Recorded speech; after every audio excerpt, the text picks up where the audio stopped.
There were times where we just thought that it was frustrating because it's something so simple in concept, but when you actually broke it down in terms of actually how does it work, it was very challenging. That's why it took up 4 years to do this thing. That's why we're really proud to even get to this step, which is the first step of many steps to make it even better. It's constantly improving, constantly testing. The whole idea is make this thing better, make it work, make it user-friendly, make it simple. So I was really obsessed in terms of actually finding a solution to make it accessible to a lot of people.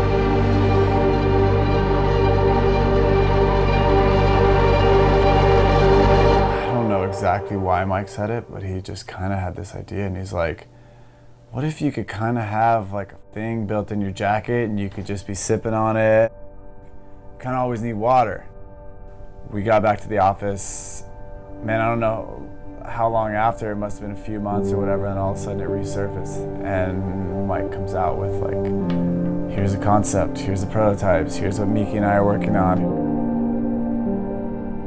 You know, the interesting part is, we design apparel where, and this process was quite different to the point that, it added aspects of engineering, industrial design, scientific research, probably well close to 100 iterations of this over a couple of years. Lots of hurdles. I think from the design side, is this how do you make the concept work seamlessly into the product, the apparel? How do you make it so it's not overcoming the actual jacket itself? How do you actually make it so it's light enough? How do you make it so it doesn't freeze? All the different aspects of that stuff, even to that point, then how do you make this thing? How do you make it with price points? How do you have a manufacturer that does it all the above? So Miki obviously is really important because him and I, we're the kind of this like yin and yang. I'm the crazy kind of idea guy. Miki's the scientific kind of like engineer, kind of like practical. And we kind of like work with each other, we push each other, and we argue a lot to come up with some sort of something that's tangible. And then we actually bring it to the rest of the crew that does the same thing here too. So he was very, very important to this process. We started out with a couple of months of research, really evaluating what is out in the market in hydration systems. And then we started sketching on how we could bring that into a jacket. From the sketches, really quickly proceeded to make prototypes with 3D printed parts and figure out that we were on the right track. The aha moment came really late in the process. We ended up having the idea that integrating the bladder into the powder skirt would allow us to fix the bladder to the rider's body. From that point on, we started working on details. We started improving the hardware that went into the system. We started trying out different bladder shapes. We were working with the tubes that are used in hydration backpacks. Those are over twice the size of what we finally ended up using. The first thing we did was we went out and we got smaller tubing and tried it with that. Basically from that on, I knew how much water I had to get through the bite valve.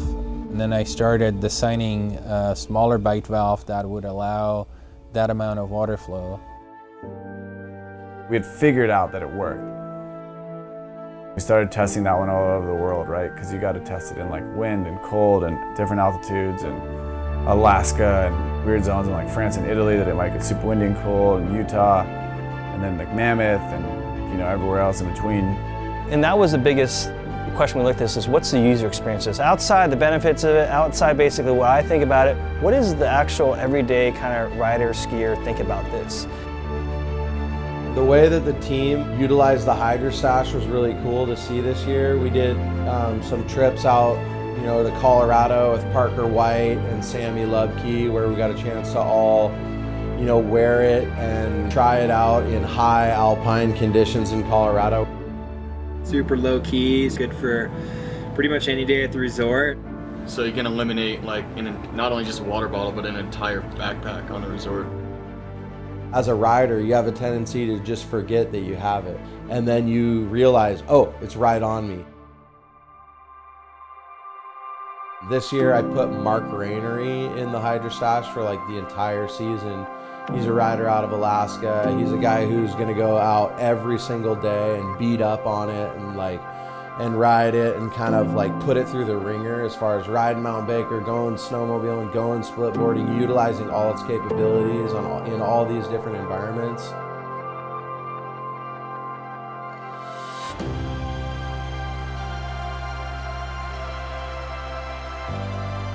Whether it's like the short hikes on the Mount Baker road gap, when he got that backside 7, like he had the hydration system in, and he's drinking water like on his hike up. It's the start of something bigger. Staying hydrated, doing sports is really important. And there is no good solution for winter sports out there right now. What we can do here is provide riders with something where they get their water at a nice temperature and they can stay hydrated and they can ride longer, they do not fatigue as fast. I think it's a huge benefit to any rider, really. Is this going to change outerwear for the future? I think what it is, it's going to bring more people thinking, and that's what we want. And I can't claim this is going to do everything and then some. You got to judge it for yourself. We have hopes, we have a lot of goals, but we're positive enough that this is going to change your experience, and we're looking for the next step from there.